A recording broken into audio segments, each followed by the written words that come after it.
Hi, viewers. Is your host OBG, and with me in the studio is Cathy. Cathy, before we go ahead, please, can you introduce yourself? How you want the audience to get to know you?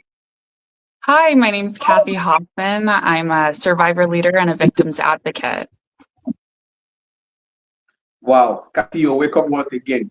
For viewers, if you're joining us for the first time, this is Broken Not Shattered. Do well to like, comment, subscribe, and then share the link and follow us on all our social media platforms. We're on Facebook, YouTube, Instagram, and Spotify. Do well to reach out to us if you have a very lovely stories that can bring healing. Here on Broken Not Shattered, we tell our stories just to bring healing to the people. Cathy, once again, you're welcome to Broken Not Shattered. Thank you so much. You're welcome. So, Cathy, for those of us who might not know you so well, can you tell us where you were or what you were like at 19 before your life changed? Yeah, so I was, your typical 19-year-old. I worked a full-time job at a call center. I had a, close little friend group. I went to church every Sunday. Your average 19-year-old. Wow. So, Cathy, what would you uh, describe it, or how would you tell it? You know, the story of an ordinary, you know, an Hmm. ordinary that turned Yeah. out to be a nightmare. Tell us Yeah, about it. absolutely. Yeah, so never married, never kissed at 19. I had been saving myself for marriage. My father is a pastor, so my faith was very important to me, and to this day, still very much so is. So at 19, I was just kind of moving through the world, like your typical 19-year-old would, going to church, hanging out with friends, working, and really just looking forward to a life that, hopefully included a husband and a family one day. So, what was that night like? So the night that I was taken was kind of like any other night. I had a roommate of mine who was on a dating site, and she invited a guy home to have dinner. And that was all it took. Uh, at 19, he took one look at me and decided that I was going to be his next victim. And that's what happened.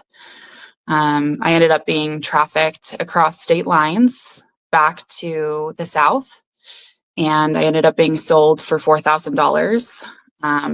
Again, for the girl who had never been kissed and, had never been intimate in any way before, it was completely shocking. I remember being on the airplane flying back with him and thinking, "Oh my God, what have I done? What have I done?" And that, I think that's pretty typical for a lot of trafficking survivors. It's that instinct to blame ourselves, even though we were preyed upon by somebody. And I very much so followed that path. But I'm almost beginning to get emotional because I could imagine what a 19-year-old must have gone through in that process. Now, speaking about survivor and resilience, you once described waking up in a cage after being drugged, Hmm. right? What Yes. was your mind then? What was going through your mind then? I think I was in complete shock. I was I was almost like I was in a bad dream. Um, I remember the feeling of the bars pressing against my back and not really fully being able to move still, and just wanting to wake up. Like, please let me wake up from this. This is a dream that I don't want to have. And unfortunately, it wasn't a dream. It was real life. I can imagine that. So, what gave you the strength, to hold on during the 3 months in captivity? And then I would also want you to tie it to maybe, or was there a specific turning point when you knew you had to fight for your survival? Yeah. I think it was the moment that I realized that nobody was coming to save me, that I would be responsible for saving myself. But I had very much so resigned myself to being, a body that they found somewhere. I truly thought that, each day could be my last day. And I didn't really know what to do with that. So I spent a lot of time negotiating with God and praying, if you get me out of this, I'll spend the rest of my life trying to, eradicate human trafficking, and speaking out for victims that don't have a voice. And the turning point was, for me, my trafficker used some pretty intense torture methods. One of those was drowning me, and then bringing me back repeatedly, which is a horrific experience.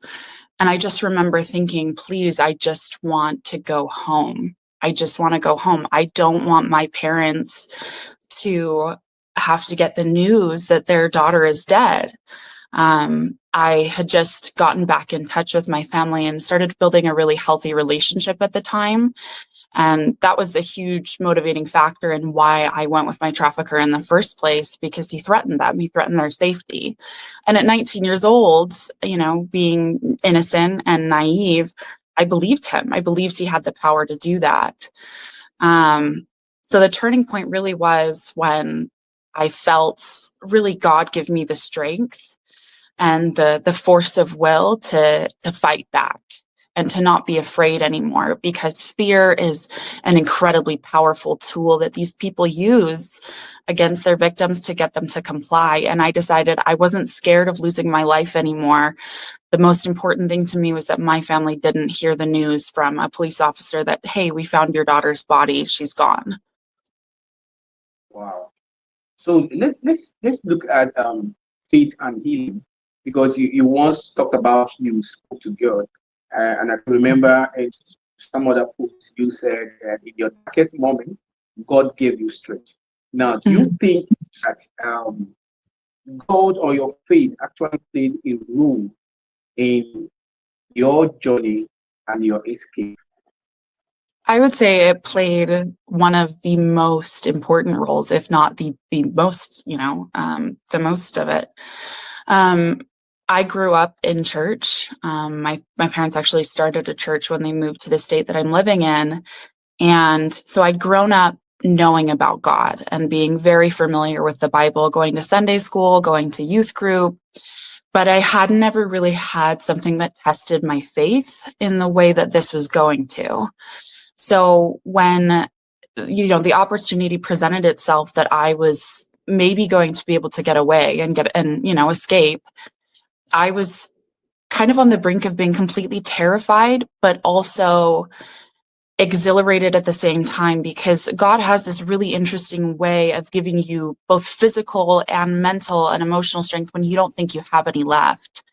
By the time I got away, it had been about 2.5 months in captivity, and I was a shell of myself. I didn't look like myself. My out. I had bruises covering my body. I'd lost a significant amount of weight within that time. And so physically, with the torture that I had been put through, with the sexual assault on a daily basis, and with the introduction of drugs to keep me cooperative, my body was not in a good place at all. I had a hard time walking. I had a hard time standing.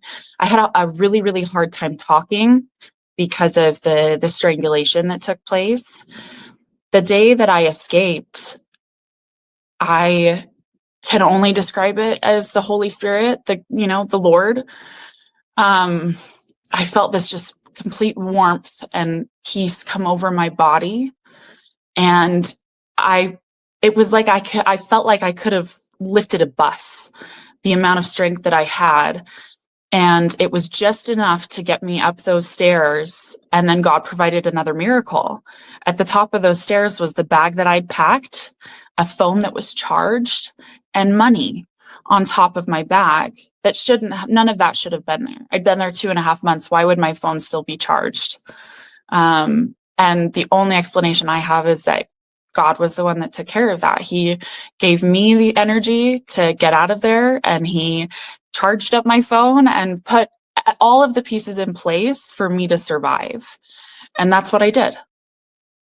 So, Cathy, before we go on a very quick short break, I want you to touch on something. Then when we come back, I'm going to ask you about, advocacy and purpose. But for now, it's believed that trauma, trauma recovery most times is not a straight line. So what would you say part of rebuilding your life after escape? Yeah. So the rebuilding doesn't come easily, right? And it's very true. Healing is not a linear path. It's not, up, up, up, up. Sometimes it's up, down, 10 steps back, 5 steps forward. You're battling with something that is very much so almost a living entity. Trauma, PTSD specifically, rewires your prefrontal cortex. So your brain is going to work completely differently to how it did prior to you being traumatized. And so coming to terms with that in a way that requires some level of self-accountability is incredibly important, because what happens a lot of the time is you'll go through something, right? And you think you're supposed to be healed by a certain point of time, when in reality, your healing process might take you the rest of your life. Now, that doesn't necessarily mean that, you're doomed to an unfulfilled life, or that you're going to only live a life of trauma. But what it does mean is that you need to turn into yourself and identify those pressure points, identify those triggers, and realize I didn't have the power to control what happened to me, but I do have the power to control how I choose to heal from that. Cathy, you're quite on point, and I strongly agree with you. So quickly, we'll go on a very short break, and then when we're back, I will go through advocacy and purpose. Thank you.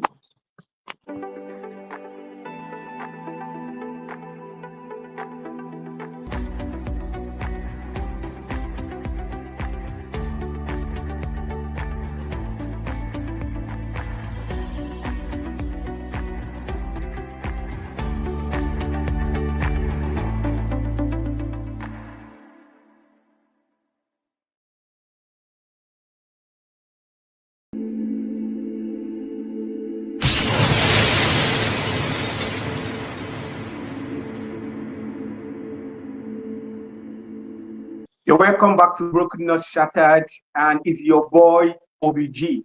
If you're joining us for the first time on Broken Not Shattered, please do well to subscribe and comment. Follow us on all our social media platforms. We're on Facebook, Instagram, we're on Spotify, and we're on TikTok as well. Do well to keep following us on the platform. Thank you so much, Cathy. You've made some wonderful revelations here, and they are quite, mind blowing. But, you talked about something before we left on the break, and it actually shows, how difficult it is most times for survivors, to gain fully their recovery. And now I want us to shift a little to advocacy and purpose, and today you are just not surviving. You're thriving as a victim, right? And you are and defend, trainers. What inspired you to go into advocacy? Yeah, absolutely. For a long time, I was a silent survivor. Like many of us out there who have been through traumatic events, I didn't want the world to know what had happened to me because I was ashamed. And shame is a very, very powerful tool to keep you silent.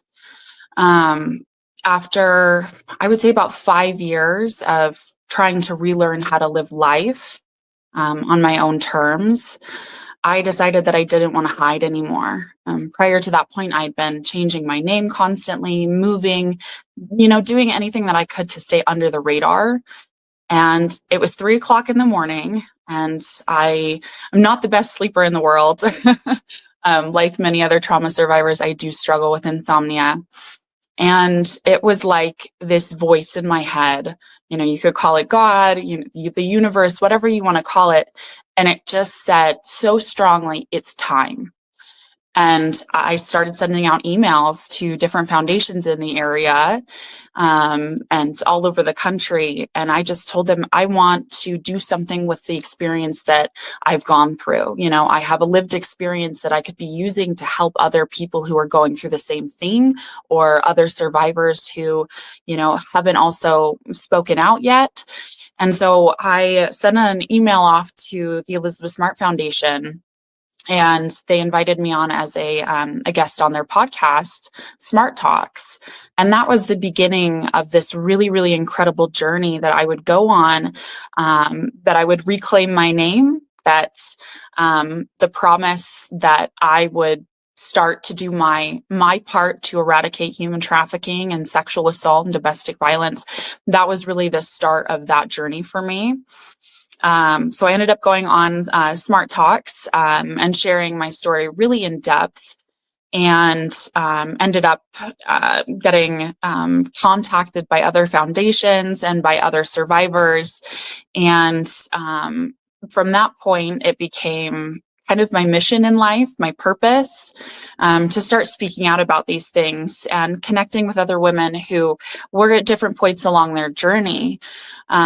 So for me, as a kind of a beginner in public speaking and in sharing my story and my journey, it was really vital that I connected with people like that in my community that were at different points in their journey, because it was a huge reality check. It was the reality that you can still help even when you're hurting. Because hurting doesn't just stop because, you put some lipstick on and you're having a good day. There will always be a part of you that hurts, that aches, but you have to trust that God is going to take that pain and transform it into power. And that's really what he did for me. So I got into legislation reform. I got into speaking out. I got into advocating for women who didn't know how the justice system worked, because it's a very intimidating process in the United States, for victims to go through this process to find justice for the crimes that have been committed against them. And so that became a huge passion of mine. So I do a lot of things. I work full-time at another job. I do my advocacy work part-time, and then I do my public speaking as a business as well. And it really overall has just stressed the importance of community in the healing process. There are absolutely points in your healing process that isolation is going to be important, because you need to sit with your emotion. You need to sit with the fact that this did happen to me. It was indeed that bad.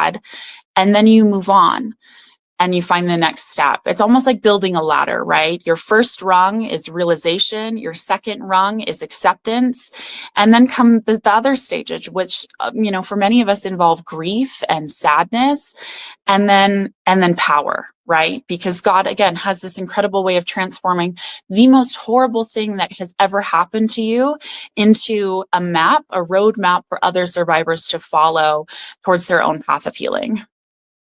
So in all your experience, what would you say, would be some warning signs or red flag that people, especially young ones, should pay attention to?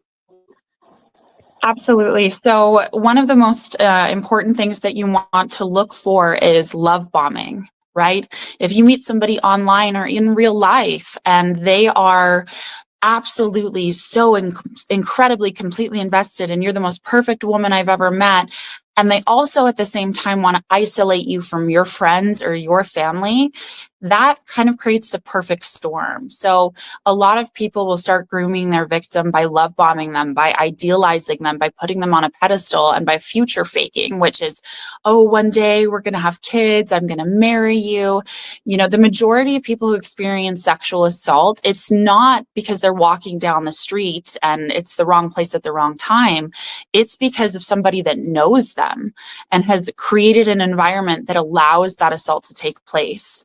So what you need to look out for, again, love bombing, idealization, somebody who moves extremely quickly, somebody who moves to isolate you from your friends, from your family, from anybody else that might have an outside opinion.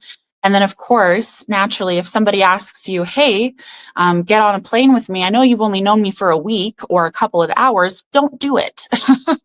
Be smart about it. And above all, I think a lot of women, we have this built-in instinctive concept of this is not a safe person. And your body a lot of the time will tell you before your mind will that this is not a safe person to be around. But we'll make excuses like, oh, well, maybe they didn't mean it that way. Or, well, maybe they just had a tough childhood and they don't know how to interact with other people in a way that's socially acceptable. All of the things that your body is telling you, listen to. Don't ignore your gut. Don't ignore those, hey, from friends and family that say, I don't really have a good feeling about this person, because most of the time they're right. And there is that 1%, right, where they really did just have a tough childhood. They really don't know how to socially interact with people.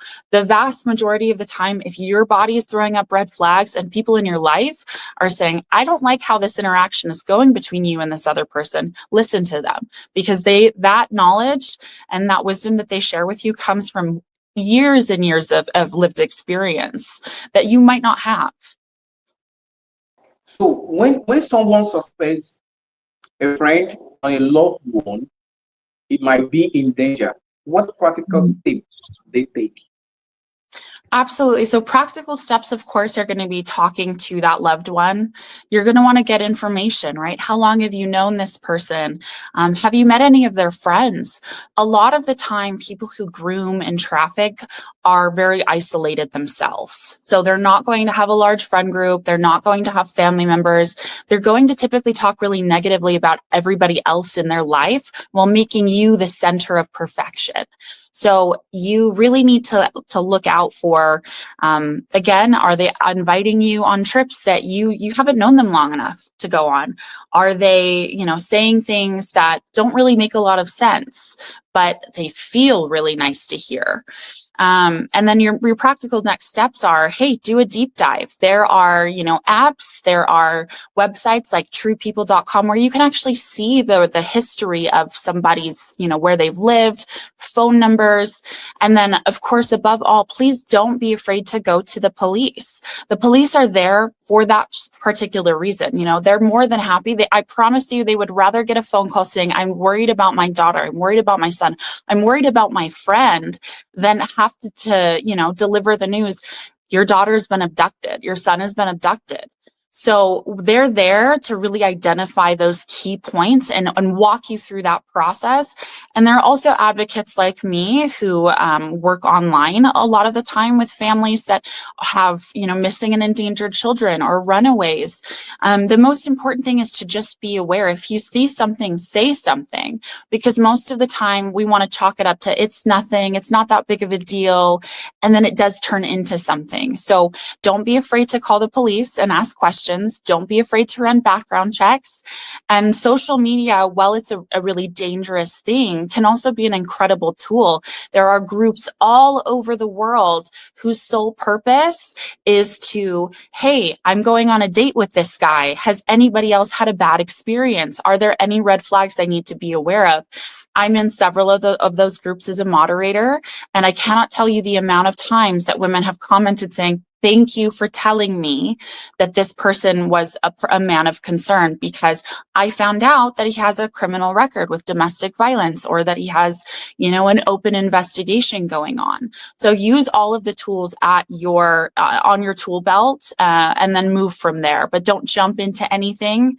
Even if he's smart and funny and handsome and has a beautiful accent, do your research. I agree with you. If you see something, say something. So now let's look at hope and inspiration. And what would be your message for other survivors who are still, going through deep shame and deep pain? Absolutely. So, of course, all of us are at different parts of our journey, right? You have survivors who, like me, have been living within thriving for years, right? Where I've really done a lot of the therapy, I've done a lot of the work. And when you're a baby survivor, when you're brand new and you're fresh off of that trauma, that journey can seem really, really intimidating. It's a scary thing. A lot of us want to put our experience in a box, lock that thing up, and never think about it. But healing delayed is healing denied. So facing what's happened to you and the reality of it is incredibly important.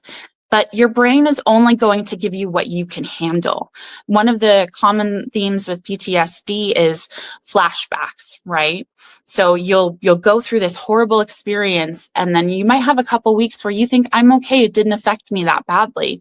And then your life starts to fall apart. You know, you start struggling with insomnia, you start struggling with mood swings. Maybe you struggle with self-harm as a way to visibly see some type of healing on the outside of your body that you can't achieve internally. So surrounding yourself with community is really important during these times. Reaching out to other survivors. There's a really incredible sisterhood within the community of women who have survived these things. One of my very, very dear friends, Dr. Nisi Hamilton, is a perfect example of that. She is an incredible woman. She was also a trafficking survivor. She ended up having children with her trafficker, and then her children were held hostage. She would join the Navy to become a master at arms to escape that situation. So she did what she had to do to survive, but years after the fact, she was still on a journey towards healing that looked different on a daily basis. There's also an incredible amount of power that comes in helping other people. If you can step outside of your own pain, outside of your own trauma, and understand that there are other people who need the softness that your heart can provide, they need the faith that you have to survive what you survived, you have an incredible tool to help other people and heal at the same time. But also realize that you're only human, right? You're going to have limitations. You're going to have weeks at a time where you feel like, oh my gosh, I'm really working on this. I'm really getting past it. And then you're going to have really, really dark days. And that's normal. It's more than normal. And you need to honor your pace. You know, early on in my healing journey, I really tried to rush the process. I thought if I just do countless hours of therapy and read all these self-help books and, you know, go to church, maybe it'll all get better one day. And to some degree that was true. But what I was also doing was rushing myself through a process that my nervous system didn't understand. So it's going to take time for your body to reset, for your nervous system to reset, for those cortisol levels to drop so you can interact with the world in a way that's your new normal. You will never become the person that you were again. You will be forever changed. And that is okay. That's okay, because that girl that you were before this happened was still worthy of love, was still worthy of respect, still had a future. And so does the woman that you've become through these traumatic experiences. You're still worthy of love. You're still worthy of safety. You still get to choose happiness and joy. Those things don't disappear for you just because you've gone through something horrific. Cathy, this is interesting, and we are out of time, but we'll try as much as possible to see how fast we can be, to see how we can accommodate other things. So I'm going to ask you, if you have the privilege to go back to your 19-year-old self, what would you tell her? And then I also want you to read, what do you think your future hope will be in this fight against trafficking? What do you intend? So two things, if you to talk to yourself, your 19-year-old self, what would you tell her? And what is your future as regards, campaign against trafficking? So to the 19-year-old girl who had never been kissed and never been intimate, whose faith was so, so important to her, I would tell her it's not your fault. You were in the wrong place at the wrong time. You're not bad. You're not dirty. You're not worthless. You're not broken. What was taken from you will be restored tenfold. And there will still be people who love you and see you, not for what you've gone through, but for the woman that you are. And as far as my future in advocacy goes, Jeremiah 29:11 is one of my favorite Bible verses. For I know the plans that I have for you, plans to give you hope and a future, plans to prosper you and not harm you. God has done incredible things in my life. And I owe so much, if not all of my success, both professionally and personally, to him. So I trust that God is going to put me in the right place at the right time to serve what needs to be served.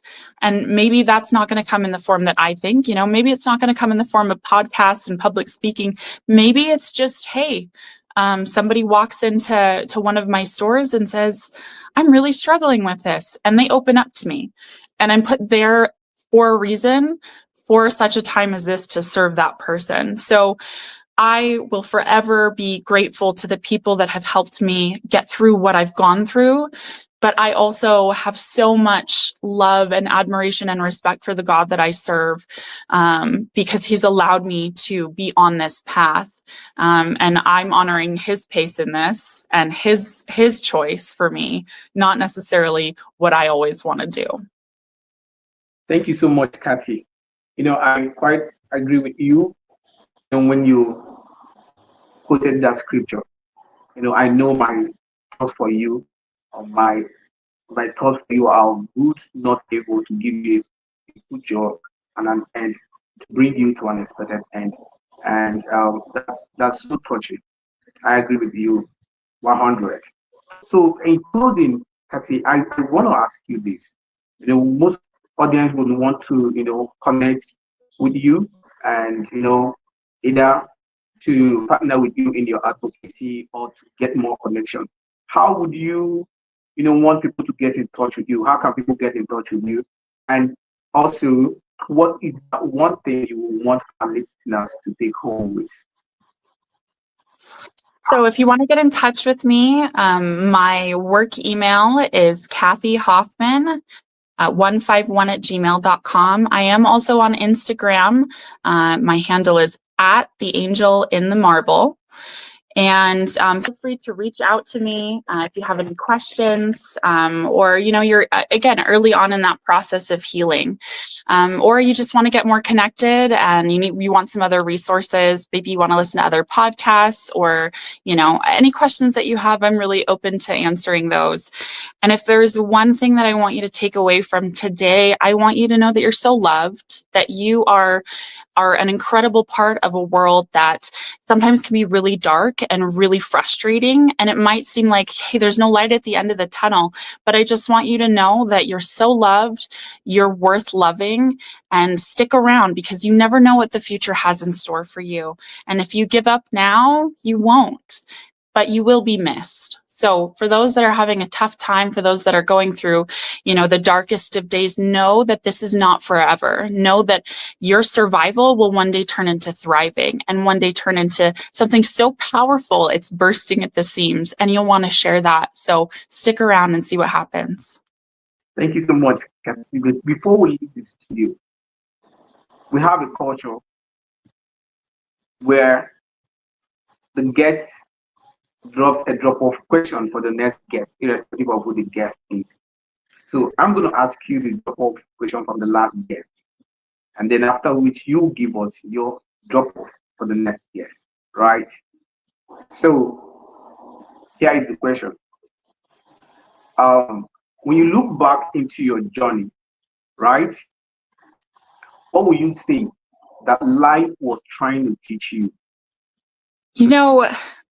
When I look back at my journey and I ask, what was life trying to teach me? That question could go one of two ways, right? Because maybe life was trying to teach me that I should never open up to anybody ever again. Maybe I should never be, spunky and brilliant and funny. And maybe I should dull myself down. Maybe that's the lesson that life was trying to teach me. The lesson that I took from that was nothing's going to dull my sparkle. I am not going to be somebody who gives up because the road gets tough. I'm going to be somebody who perseveres and fights back against a system of trauma and oppression. And I'm going to do it standing by countless other women who have done the same thing.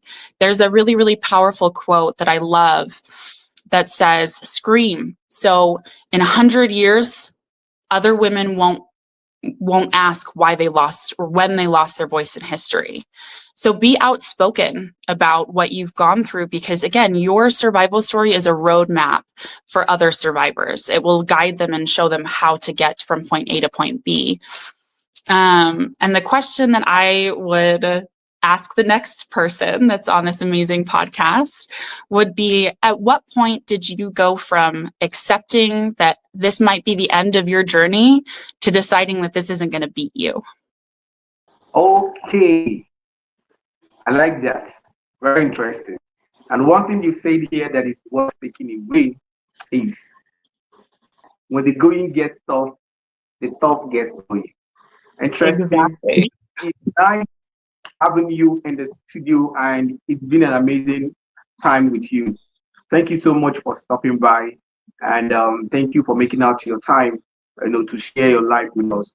And I'll also plead with you that you know, stay close so we can get across to you anytime, any moment to share the studio with you and have you talk to us more. Thank you, viewers. I think with this, we've come to the end of today's episode. We want to thank you for tuning in, week out. And we also want to encourage you, if you're joining us for the first time, to, subscribe and like us and comment, share the link with your family and friends. We're on Facebook, TikTok, Instagram, and YouTube. And also, if you have stories and you feel you are healed of your stories and you can heal others by telling your story, feel free to reach out to us on any of our social media platforms. Thank you, Cathy, for staying with us for this time. In our last and Absolutely. peace, love, and more grace. Thank you, Cathy. Bye.